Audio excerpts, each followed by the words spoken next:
Hi, I'm Rebecca Beeman and I'll be reading Merry Christmas, Little Mouse. It was the last day of school before Christmas. Yippee! Cried Maddie as he rushed out the door and leapt onto the snow. He couldn't wait to get home.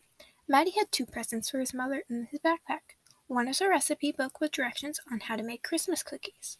The other present was a small box with 6 Christmas cookies inside. Maddie had spent the entire afternoon at school baking them.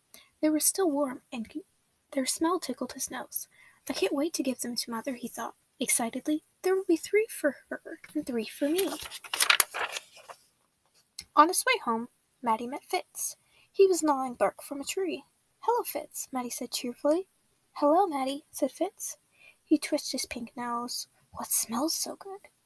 It's my Christmas cookies, Maddie said proudly, and he took out the beautifully decorated box.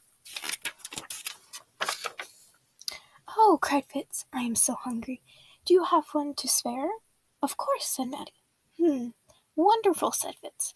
Much better than that scratchy bark. Thank you. Merry Christmas, says Maddie, as he continued home. Further down the road, Maddie saw Jay pecking the hard, frozen ground. Hello, Maddie, Jay said, as he found a tiny, shriveled raspberry and gobbled it up. Jay looks hungry, too, he thought. Maddie, would you like a Christmas cookie that I baked in school? He asked. I certainly would, cried Jay. It's very hard to find anything to eat during the winter. Jay ate the cookie and pecked every crumb off the ground. Thank you so much, Maddie. Merry Christmas. Merry Christmas to you, too, said Maddie. His backpack felt lighter on his shoulders. He thought.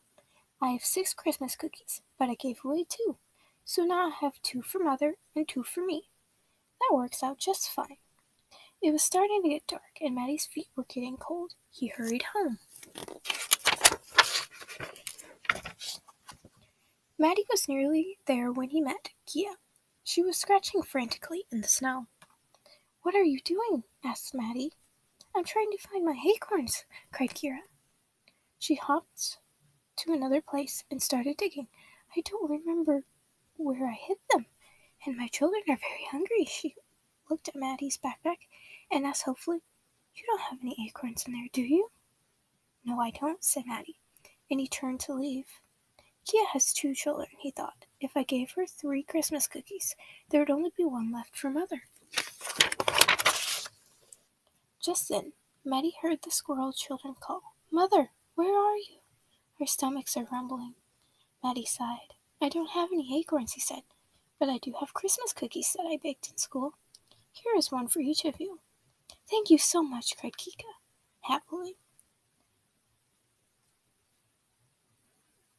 She snatched the Christmas cookies and stuffed them in her cheeks so that she could carry them to her children. Merry Christmas, she called. She climbed up the tree and disappeared into her home. Yes, Merry Christmas, murmured Maddie. Finally, Maddie was home. He stood there for a moment at the front door. There was only one cookie left for his mother, he thought. Maddie's whiskers trembled and his ears drooped with sadness. The stray snowflake landed on his nose. The door opened a crack and Mother peered out. Maddie, she cried, why are you standing outside in the cold?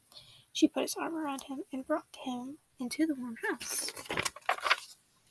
As soon as Maddie stepped inside, he began to cry. He told Mother how he had baked Christmas cookies for her at school. And then he told her about Fitz, Jay, Giga, and her children. Since they were all so hungry, he said, I gave them the cookies that were meant for you. And now there's only 1 left. Mother held him in his arms. Maddie, I am so proud of you, she said. Proud? Baffled, Maddie looked at Mother. Yes, said Mother. It must have been very hard for you to share your Christmas cookies. I don't mind at all. That there's only 1 left for me. Everybody else got 1, didn't they? Maddie nodded. His lip trembled. Everyone but me. You haven't tried 1 yet? Asked Mother in surprise. Well, then I'll make us a pot of cinnamon tea, and we can eat the last cookie together. Maddie and his mother sat together at the table, sipping their cinnamon tea and sharing the last Christmas cookie. This is delicious, said Mother. Do you remember all of the nuts that we had gathered last fall? If only we had the recipe, we could make more of these wonderful Christmas cookies. The recipe book, thought Marty. How could he have forgotten? I have another present for you, he announced. He ran to get his backpack and brought out the gift. You may open it right away, he said. 2 presents in one day, exclaimed Mother. Thank you so much. The next day, Marty and his mother baked dozens of tasty cookies. They invited Fitz, Jay, Kika, and their children, and all their friends, to a joyful Christmas party. They all went home that evening with their stomachs full of Christmas cookies and their hearts full of Christmas cheer.